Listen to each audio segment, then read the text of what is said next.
और किसी ने द्रोणाचार्य से पूछा, आचार्य आपने एकलव्य का अंगूठा क्यों कटवाया? यह सवाल सदियों से पूछा जा रहा है। और द्रोण का उत्तर देखो। द्रोण ने कहा उसने विद्या चुराई थी। जरा इस वाक्य पर रुको, इसे अपने भीतर गूंजने दो। उसने विद्या चुराई थी।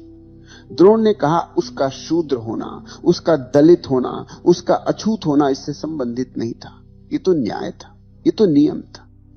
और वो भीड़, वो मूर्ख भीड़ जो वहां खड़ी थी, उसने राहत की सांस ली। भीड़ को राहत की सांस लेना बहुत पसंद है। भीड़ को बहाने बड़े प्रिय होते हैं। तुम्हें पता है क्यों? क्योंकि बहाने के बिना पाप लगता है, नग्न लगता है, घिनौना लगता है। अगर द्रोण सच बोल देते कि मैं ईर्ष्यालु हूं, मैं डरा हुआ हूं, मैं राजनीति कर रहा हूं, तो वो भीड़ बर्दाश्त नहीं कर पाती, उनके गुरु की छवि टूट जाती। लेकिन बहाने के साथ वही पाप धर्म बन जाता है। बहाने के साथ वही हिंसा न्याय बन जाती है। बहाने के साथ वही क्रूरता परंपरा का रक्षक बन जाती है। भीड़ खुश हो गई कि चलो द्रोणाचार्य बच गए, भगवान बच गए, हमारा विश्वास बच गया। लेकिन मैं तुमसे कहता हूं यह सत्य नहीं है। और जो सत्य नहीं है वो बहुत मधुर भाषा में बोला जाता है, वो बहुत सजा धजा कर बोला जाता है। क्योंकि झूठ को मीठा होना पड़ता है, उसे शक्कर में लपेटना पड़ता है ताकि तुम उसे निगल सको। अगर झूठ कड़वा हो तो तुम उसे थूक दोगे। इसलिए झूठ हमेशा मुस्कुराता हुआ आता है, झूठ हमेशा तर्क के साथ आता है। सत्य को मीठा होने की कोई जरूरत नहीं। सत्य तो कड़वा हो वही औषधि है। सत्य तो नग्न तलवार जैसा है, वो काटता है, वो तुम्हारे अहंकार को दो टुकड़ों में बांट देता है। और इसीलिए लोग सत्य से डरते हैं। लोग द्रोण के झूठ के साथ जीना पसंद करते हैं, लेकिन एकलव्य के सत्य का सामना करने की हिम्मत नहीं जुटा पाते। अब तुम जरा अपनी बुद्धि का उपयोग करो, थोड़ा सोचो, उस बेहोशी से जागो जिसमें तुम सदियों से जी रहे हो। द्रोण कहते हैं विद्या चुराई। क्या विद्या कोई धन है जिसे चुराया जा सके? क्या विद्या कोई सोने की अशर्फी है जिसे तुम किसी की जेब से निकालकर अपनी जेब में रख लो? क्या विद्या कोई हीरे का हार है जिसे तिजोरी से गायब कर दिया जाए? यह बहुत हास्यास्पद है, यह बहुत बचकानी बात है। विद्या कोई वस्तु नहीं, विद्या कोई संपत्ति नहीं है जिस पर द्रोणाचार्य का या किसी ब्राह्मण का या किसी क्षत्रिय का ताला लगा हो। विद्या तो भीतर की जागृति है, विद्या तो देखने की आंख है, विद्या तो चेतना का प्रकाश है। क्या तुम प्रकाश को चुरा सकते हो? सोचो, अगर मैं दिया जलाकर बैठा हूं और तुम दूर बैठकर उस दिए की रोशनी में अपनी किताब पढ़ लो, तो क्या तुम चोर हो गए? क्या मेरी रोशनी कम हो गई? क्या मेरे दिए का तेल कम हो गया? प्रकाश तो बंटने के लिए, प्रकाश का स्वभाव ही है फैलना। अगर तुम सूरज की रोशनी में बैठ गए तो क्या तुमने सूरज को लूट लिया? नहीं। प्रकाश कभी चोरी नहीं होता। दिए से दिया जलता है, चोरी नहीं होता। जब एक दिए से दूसरा दिया जलता है तो प्रकाश दोगुना होता है, कम नहीं होता। लेकिन द्रोण की बुद्धि वो बनिए की बुद्धि है, वो गुरु की बुद्धि नहीं है। वो हिसाब किताब लगा रहा है, ये मेरा है, ये तेरा है, तूने मेरा ज्ञान ले लिया। अरे ज्ञान किसी का नहीं होता। ज्ञान आकाश की तरह है, ज्ञान हवा की तरह है, ज्ञान बहती हुई नदी की तरह है। क्या तुम नदी को अपनी तिजोरी में बंद कर सकते हो? और जो आदमी आकाश पर दीवारें उठाने की कोशिश करे, जो आदमी हवा को मुट्ठी में बांधने की कोशिश करे, उसे तुम ज्ञानी कहते हो? वो पागल है, वो विक्षिप्त है। और हमारा पूरा समाज ऐसे ही विक्षिप्त लोगों के इशारों पर चल रहा है। अंधेरा चोरी करता है, अज्ञान चोरी करता है, सत्ता चोरी करती है, अधिकार चोरी करता है। और जब कोई तथाकथित गुरु यह कहे कि इसने मेरी विद्या चुराई, तो समझ लेना वो गुरु नहीं है, वो व्यापारी है। वो कोई अधिकार बचा रहा है, वो अपनी दुकान बचा रहा है। उसे डर है कि अगर सबने सीख लिया तो मेरी दुकान का क्या होगा? अगर मुफ्त में ही दिए जलने लगे तो मेरा तेल कौन खरीदेगा? मैं पूछता हूं उस द्रोण से, और मैं पूछता हूं तुम सबसे जो द्रोण की पूजा करते हो। यदि उसका दलित होना, उसका शूद्र होना, उसका भील होना, यदि यह सब संबंधित नहीं था तो प्रवेश क्यों रोका गया? जरा पीछे मुड़कर देखो, जब वो बालक आया था, छोटा सा बालक, निर्दोष, आंखों में सपने लिए, श्रद्धा से भरा हुआ, वो तुम्हारे द्वार पर आया था। उसने कहा था मुझे सिखा दो। तब तुमने उसे गले क्यों नहीं लगाया? तब तुमने ये क्यों नहीं कहा कि आओ, विद्या पर सबका हक है? तब तुमने उसे धक्के मारकर क्यों निकाला? यदि विद्या चुराना अपराध था तो विद्या देना अपराध क्यों नहीं था? यदि वह योग्य था सीखने की और वो योग्य था, यह उसने सिद्ध कर दिया, तो तुमने उसकी योग्यता का अपमान क्यों किया? सिर्फ इसीलिए कि वो मोहल्लों में पैदा नहीं हुआ, सिर्फ इसीलिए कि उसके पास राजसी वस्त्र नहीं थे। देखो, इस व्यवस्था का गणित बहुत साफ है। ये जो समाज तुम देखते हो, ये जो ढांचा तुम देखते हो, ये बहुत चालाक है। जो भीतर है, जो मोहल्लों में है, जो ऊंची जाति के हैं, जो सत्ता के गलियारों में हैं, उनके लिए नियम रबर की तरह लचीले होते हैं। वे नियम तोड़ें तो उसे लीला कहा जाता है, वे नियम तोड़ें तो उसे अपवाद कहा जाता है। लेकिन जो बाहर हैं, जो अछूत हैं, जो गरीब हैं, जो जंगल के वासी हैं, उनके लिए नियम तलवार होते हैं, सीधे गर्दन पर गिरते हैं। उनके लिए कोई माफी नहीं, उनके लिए कोई सुनवाई नहीं। और फिर भी तुम कहते हो न्याय हुआ, तुम कहते हो गुरु दक्षिणा दी गई। शर्म नहीं आती इन शब्दों का उपयोग करते हुए? पागलों, अपनी आंखों से यह परंपरा का चश्मा उतारो। द्रोण ने अंगूठा नहीं मांगा था। अंगूठा तो बस एक बहाना था, अंगूठा तो बस शरीर का एक टुकड़ा था। द्रोण ने चुनौती मांगी थी, द्रोण ने भविष्य काटा था। द्रोण ने एक संभावना की हत्या की थी। द्रोण ने एक प्रतिद्वंद्वी को, अर्जुन के एक कंपटीटर को हमेशा के लिए अपंग किया था। क्यों? क्योंकि द्रोण ने अर्जुन को वचन दिया था, मैं तुझे दुनिया का सर्वश्रेष्ठ धनुर्धर बनाऊंगा। यह वचन प्रेम से नहीं दिया गया था, यह वचन अहंकार से दिया गया था। मेरा शिष्य सर्वश्रेष्ठ होगा, ताकि दुनिया कहे कि द्रोण सर्वश्रेष्ठ गुरु है। यह द्रोण की अपनी महत्वाकांक्षा थी, और अपनी महत्वाकांक्षा के लिए उसने एक निर्दोष की बलि ले ली। और तुम उसे गुरु कहते हो? क्या गुरु ऐसा होता है? गुरु काटता नहीं, गुरु जोड़ता है। गुरु तुम्हें तोड़ता नहीं, गुरु तुम्हें पूरा करता है। गुरु तुम्हें अपंग नहीं बनाता, गुरु तुम्हें पंख देता है उड़ने के लिए।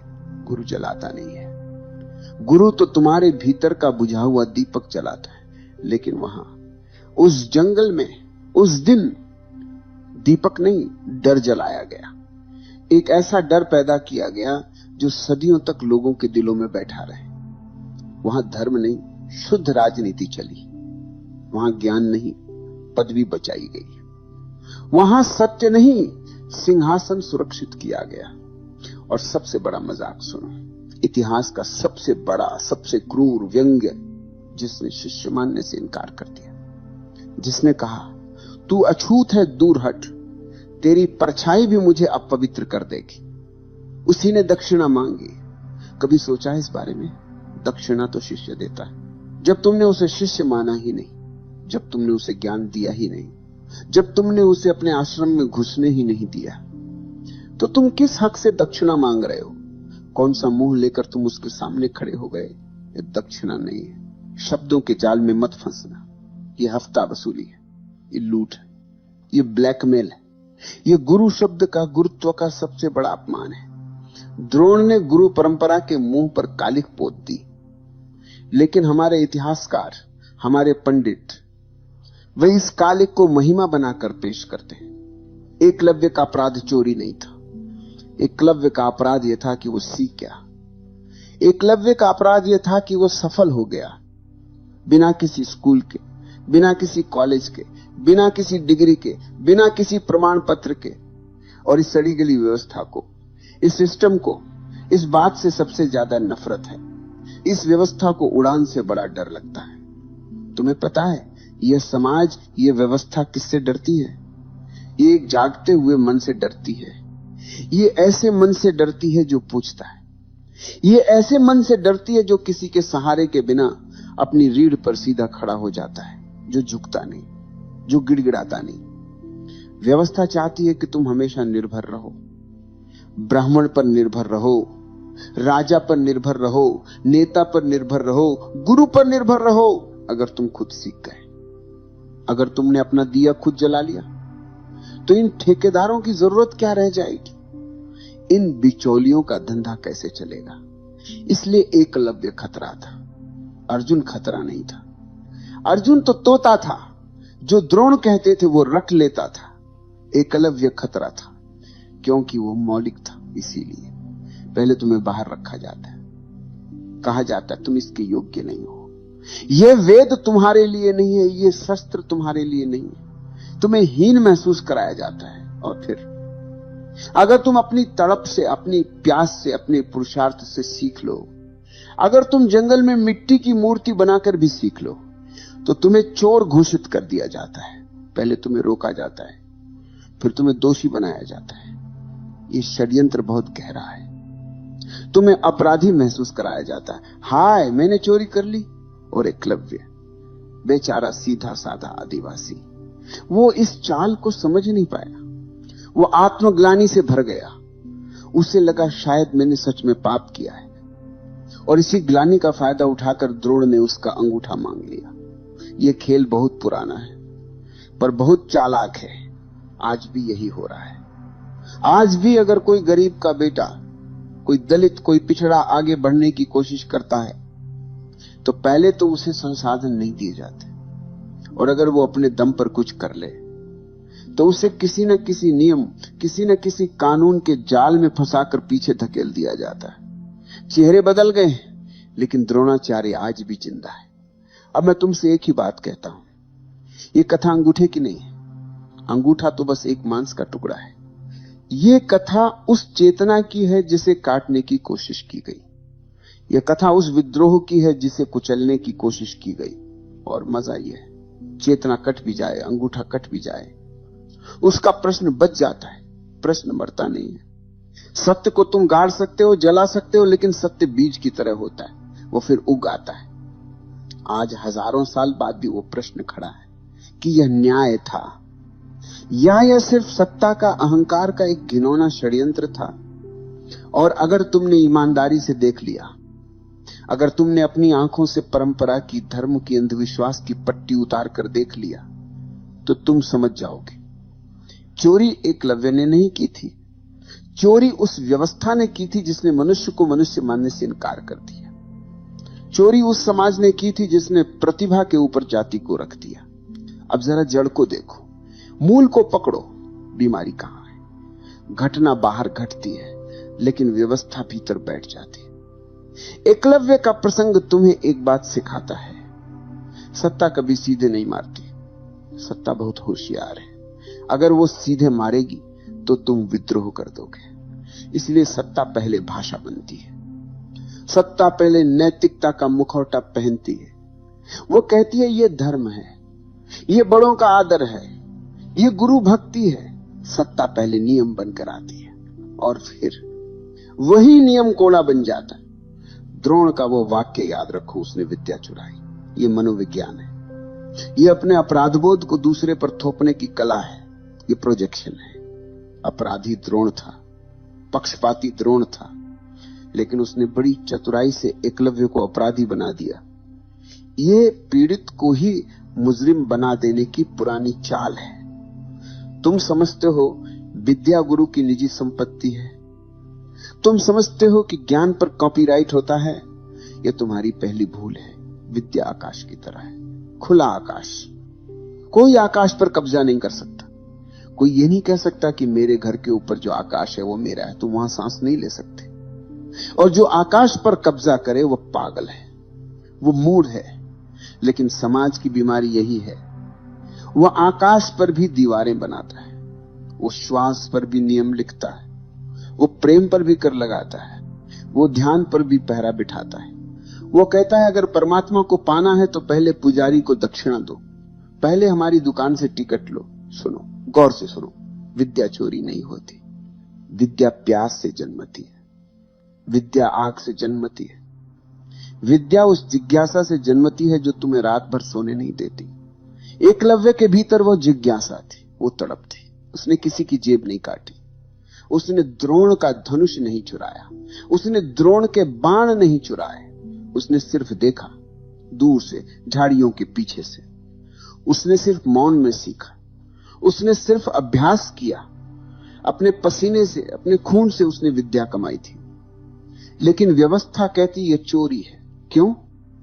क्योंकि व्यवस्था चाहती है कि सीखना भी अनुमति से हो, क्योंकि व्यवस्था चाहती है कि प्रतिभा भी पहले उसकी मुहर लगवाए, क्योंकि व्यवस्था चाहती है कि उड़ान भी टिकट लेकर हो, ताकि उसका नियंत्रण बना रहे, ताकि उसे पता रहे कि कौन उड़ रहा है, और अगर कोई ज्यादा ऊंचा उड़ने लगे तो उसके पर कतरे जा सके।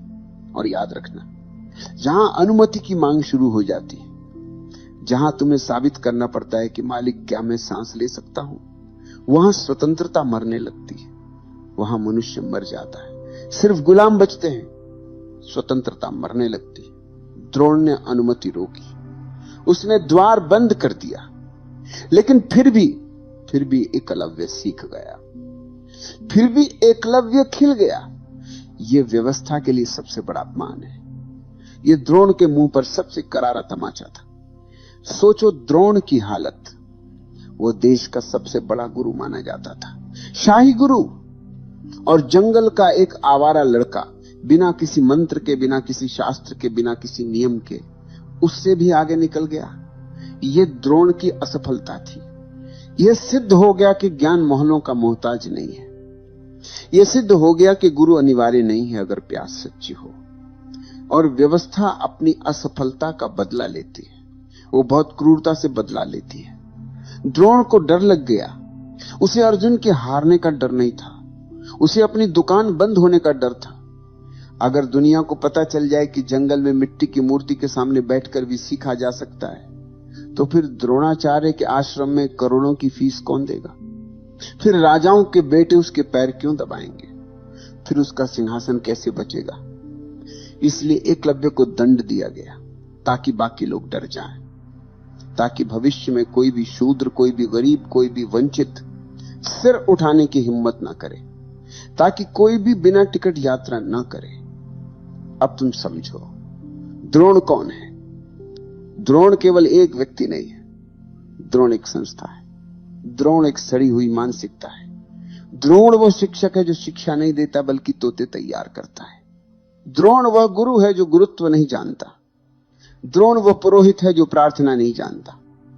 द्रोण वो अधिकारी है जो तुम्हारी आत्मा पर अपना हस्ताक्षर चाहता है। और एकलव्य कौन है?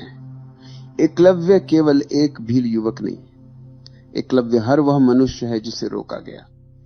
एकलव्य हर वह बच्चा है जो स्कूल के बाहर खड़ा रहा क्योंकि उसके पास फीस नहीं थी। एकलव्य हर वो आंख है जिसे सपने देखने से डराया गया। एकलव्य हर वह प्रश्न है जिसे अनुशासनहीनता कहकर दबा दिया गया। अब मैं तुम्हें एक बहुत सूक्ष्म बात बताता हूं, बहुत गहरी बात। द्रोण ने अंगूठा ही क्यों मांगा? गर्दन क्यों नहीं मांगी? हाथ क्यों नहीं मांगा? क्योंकि अंगूठा प्रतीक है। अंगूठा केवल शरीर का हिस्सा नहीं, अंगूठा तुम्हारी क्षमता का केंद्र है, अंगूठा तुम्हारी पकड़ है, अंगूठा तुम्हारी पहचान है। अंगूठा काटना एक संदेश है। संदेश यह है कि तुम सीख तो सकते हो, लेकिन तुम उसका उपयोग नहीं कर सकते। तुम प्रयास तो कर सकते हो, लेकिन तुम परिणाम नहीं पा सकते। तुम दौड़ तो सकते हो, लेकिन तुम जीत नहीं सकते। जीत तो आरक्षित है, जीत तो पहले से तय है अर्जुन के लिए। यह श्रेष्ठता का खेल है, और श्रेष्ठता का खेल हमेशा हिंसक होता है। जब भी कोई कहता है मैं सबसे श्रेष्ठ हूं, तो समझ लेना कि अब वो किसी न किसी का अंगूठा काटेगा, क्योंकि बिना दूसरों को छोटा किए वो बड़ा नहीं दिख सकता। लकीर को छोटा करने के दो तरीके हैं, या तो अपनी लकीर बड़ी कर लो या दूसरे की लकीर मिटा दो। द्रोण ने अपनी लकीर बड़ी नहीं की, उसने एकलव्य की लकीर मिटा दी। ये कायरता। आज भी यह खेल चलता है तुम्हारे दफ्तरों में, तुम्हारे परिवारों में, तुम्हारे समाज में। आज भी बहुत से द्रोण बैठे हैं। वे तलवार लेकर नहीं बैठे, वे नियमों की फाइलें लेकर बैठे हैं। वे तुम्हारा अंगूठा मांगते हैं, किसी से उसके आत्मसम्मान का अंगूठा मांगते हैं, किसी से उसके सवालों का अंगूठा मांगते हैं, चुप रहो, ज्यादा मत बोलो। किसी से उसकी मौलिकता का अंगूठा मांगते हैं, वही करो जो सब कर रहे हैं। किसी से उसकी हंसी का, किसी से उसकी आंखों की चमक का अंगूठा मांगते हैं, और लोग दे देते हैं। हंसते हंसते दे देते। क्यों? क्योंकि लोग सीख गए हैं झुकना, क्योंकि लोगों को बचपन से सिखाया गया है कि झुकना ही धर्म है, कि बड़ों के सामने, गुरु के सामने, समाज के सामने अपनी रीढ़ की हड्डी निकाल कर रख देना ही संस्कार है। क्योंकि लोग समझते हैं समर्पण का अर्थ गुलामी है। यहां सबसे बड़ा धोखा है। धर्म के नाम पर सबसे बड़ा झूठ समर्पण गुलामी नहीं है। समर्पण तो परम जागरण है, पर समर्पण किसके सामने? समर्पण सत्य के सामने, समर्पण प्रेम के सामने, समर्पण अस्तित्व के सामने। और गुलामी किसके सामने? गुलामी सत्ता के सामने, गुलामी भीड़ के सामने, गुलामी डरे हुए लोगों द्वारा बनाए गए नियमों के सामने। एकलव्य ने जो किया वो श्रद्धा है, लेकिन वो अंधी श्रद्धा है, वो आंखों से खाली है। और आंखों के बिना श्रद्धा अंधविश्वास बन जाती, और अंधविश्वास हमेशा शोषण का रास्ता खोल देता है। अब ध्यान दो, मैं एकलव्य के प्रति करुणा रखता हूं, अपार करुणा, क्योंकि उसका हृदय शुद्ध है। वो कुम्हारा है, उसने किसी का अहित नहीं चाहा, उसने द्रोण से नफरत नहीं की, उसने तो सिर्फ सीखना चाहा। लेकिन मैं एकलव्य को झकझोरना भी चाहता हूं, मैं उसे नींद से जगाना चाहता हूं, क्योंकि उसने प्रश्न नहीं किया। उसने अपनी मेधा, अपनी प्रतिभा, अपने भीतर की आग, सब कुछ एक पाखंडी के चरणों में रख दिया। उसने अपनी स्वतंत्रता भी दक्षिणा बना दी। ये त्रासदी है, और ये त्रासदी केवल एकलव्य की नहीं है, यह हर उस आदमी की है जो गुरु खोजते खोजते मालिक पा लेता है। यह हर उस आदमी की है जो धर्म खोजते खोजते डर में फंस जाता है, जो सत्य खोजते खोजते संप्रदाय की जेल में बंद हो जाता है। मैं द्रोण को भी देखता हूं, और कभी कभी बहुत गहरे में मुझे द्रोण पर भी दया आती है। वो भी तो पीड़ित है, वो भी तो संस्कारों का कैदी है, वो भी तो व्यवस्था का एक पुर्जा है। द्रोण भी उसी भीड़ का प्रतिनिधि है जिसने उसे महान बनाया, और जो भीड़ तुम्हें महान बनाती है वही भीड़ शर्तें रखती है। द्रोण स्वतंत्र नहीं है, द्रोण को भी राजा चाहिए, उसे भी अपनी नौकरी बचानी है। द्रोण को भी पद चाहिए, द्रोण को भी प्रतिष्ठा चाहिए, द्रोण को भी इतिहास में नाम चाहिए, सर्वश्रेष्ठ गुरु। और जब तुम नाम के भूखे होते हो, जब तुम महत्वाकांक्षा से भरे होते हो, तब तुम सत्य बेचने लगते हो, तब तुम शिष्य को साधन बना लेते हो, अपनी सीढ़ी बना लेते हो, तब तुम शिक्षा को राजनीति बना देते हो। इसलिए मैं कहता हूं, द्रोण एक बीमारी है, और बीमारी व्यक्ति नहीं, प्रणाली होती है। व्यक्ति तो बस वाहक होता है। संघर्ष का भाग देखो, कथाएं बहुत हैं, चेहरे बहुत हैं, लेकिन सूत्र एक ही है। पहले बाहर करो, फिर अपराधी बना हो, फिर दंड दो, फिर कहो न्याय हुआ। किसी को मंदिर से बाहर किया गया, फिर कहा गया तुम्हारा स्पर्श अशुद्ध है। लेकिन अशुद्ध किसने बनाया? तुम्हारे डर ने बनाया, तुम्हारी लालसा ने बनाया। किसी को शिक्षा से बाहर किया गया, फिर कहा गया तुम अज्ञानी हो, गंवार हो। लेकिन अज्ञान किसने पैदा किया? तुम्हारे ताले ने पैदा किया। तुमने उसे किताब छूने नहीं दी। किसी को सम्मान से बाहर किया गया, फिर कहा गया तुम्हारे भीतर संस्कार नहीं है। लेकिन संस्कार का अधिकार किसने छीना? तुम्हारे सिंहासन ने छीना। यह खेल बहुत पुराना है, और खेल इतना पुराना है, इतना गहरा है कि लोग उसे ही धर्म मान लेते हैं। इसी को मैं पाखंड कहता हूं। तुमने एकलव्य की विद्या को चोरी कहा, लेकिन तुमने द्रोण की विद्या को दान कहा। क्यों? क्योंकि द्रोण सत्ता के साथ है। सत्ता हमेशा अपने साथियों को पवित्र कहती है, और सत्ता हमेशा अपने विरोधियों को, अपनी बात न मानने वालों को अपराधी कहती है। यह उसका स्वभाव है। एकलव्य के भीतर भी एक कमी थी, लज्जा, हीनता। वो जानता था वो स्वीकार नहीं किया गया, वो जानता था वो बाहर का है, वो जानता था ये क्षेत्र उसका नहीं है, फिर भी वो सीख गया। ये उसकी हिम्मत थी। लेकिन फिर भी उसने अपनी हीन भावना को तोड़ा नहीं। उसने दरवाजा नहीं खटखटाया। उसने द्रोण की आंखों में आंखें डालकर सवाल नहीं किया कि मेरा गुनाह क्या है। उसने सिर्फ झुक कर दे दिया। अब तुम पूछोगे, तो क्या एकलव्य को अंगूठा नहीं देना चाहिए था? क्या उसे मना कर देना चाहिए था? मैं कहता हूं हां, अंगूठा देने से पहले उसे आंख खोलनी चाहिए थी। उसे पूछना चाहिए था मैं किसका शिष्य हूं, उस मिट्टी की मूर्ति का या इस हाड़ मांस के आदमी का जो मेरे सामने खड़ा है।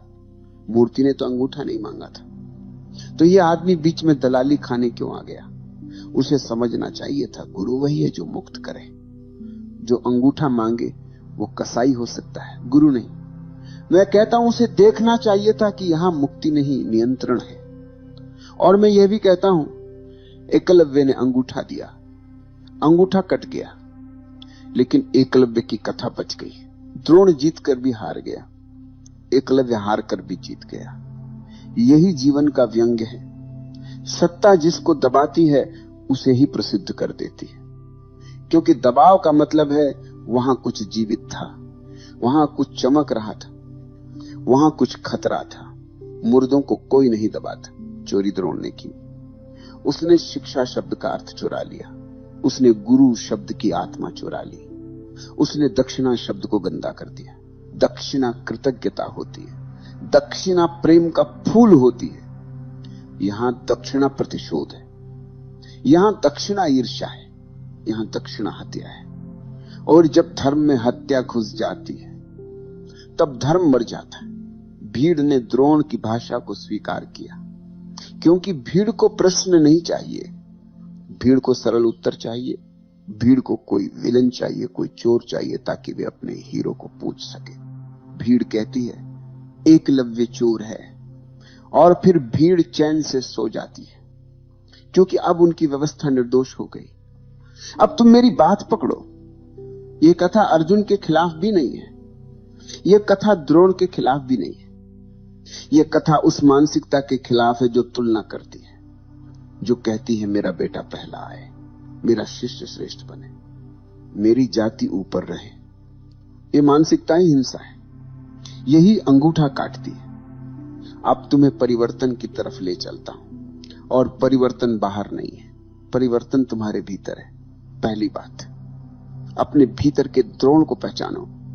क्या तुम भी किसी को सीखता देखकर जलते हो? क्या तुम भी अपने बच्चों को, अपने साथियों को आगे बढ़ने से रोकते हो? क्या तुम भी अपनी कुर्सी बचाने के लिए किसी की प्रतिभा का गला घोंटते हो? यदि हां, तो तुम द्रोण हो। द्रोण बाहर कम है, द्रोण भीतर ज्यादा है। दूसरी बात, अपने भीतर के एकलव्य को भी देखो। तुम कब कब अपने अंगूठे काटते हो? दूसरों की तालियों के लिए, दूसरों की स्वीकृति के लिए। लोग क्या कहेंगे, इस डर से तुम अपनी प्रतिभा, अपनी खुशी, अपना प्रेम काट कर फेंक देते हो। यही दक्षिणा है, यही गलत दक्षिणा है। तुम रोज आत्महत्या कर रहे हो ताकि समाज खुश रहे। तीसरी बात, समर्पण सीखो, लेकिन सही जगह। समर्पण अपने जागरण के सामने, समर्पण अपने सत्य के सामने। याद रखो, सच्चा गुरु तुमसे कुछ काटता नहीं, सच्चा गुरु तुम्हें पूरा करता है। वो तुम्हें वैसा बना देता है जैसे तुम होने के लिए पैदा हुए हो। वो तुम्हें तुमसे ही मिलवा देता है। अगर कोई तुम्हें भय देता है, अगर कोई तुम्हें छोटा महसूस कराता है, तो वहां गुरु नहीं, वहां अहंकार बैठा है। चौथी बात, साक्षी बनो, लड़ो मत, बस देखो। अपनी भीतर उठती लहरें देखो, अपनी भीतर की ईर्ष्या देखो, अपने भीतर का डर देखो, और देखते देखते तुम मुक्त होने लगोगे। क्योंकि जो देखा जाता है वो पकड़ ढीली करता है। एकलव्य की कथा का असली संदेश यही है। तुम्हारे भीतर बहुत कुछ काटा जा रहा है, और तुम ही काट रहे हो। कभी किसी द्रोण के कहने पर, कभी किसी भीड़ की मुस्कान के लिए। अब अंत की ओर, कहने को इतना ही। द्रोण ने कहा विद्या चोरी हुई। मैं कहता हूं विद्या चोरी नहीं होती। चोरी हमेशा अवसर की होती है, चोरी हमेशा मनुष्य की गरिमा की होती है। एकलव्य का अंगूठा कट गया, पर तुम्हारा अंगूठा अभी बचा है, उसे मत काटना, उसे किसी को मत देना। अपनी संभावना किसी भी कीमत पर मत बेचना। और यह मत समझना कि विद्या बाहर है, विद्या तुम्हारे भीतर है। जैसे बीज के भीतर वृक्ष है, जैसे अंधेरे के भीतर प्रकाश है, जैसे मौन के भीतर संगीत है। बस देखो, बस जागो, बस साक्षी बनो, और फिर तुम पाओगे। कोई द्रोण तुम्हें रोक नहीं सकता, क्योंकि जो भीतर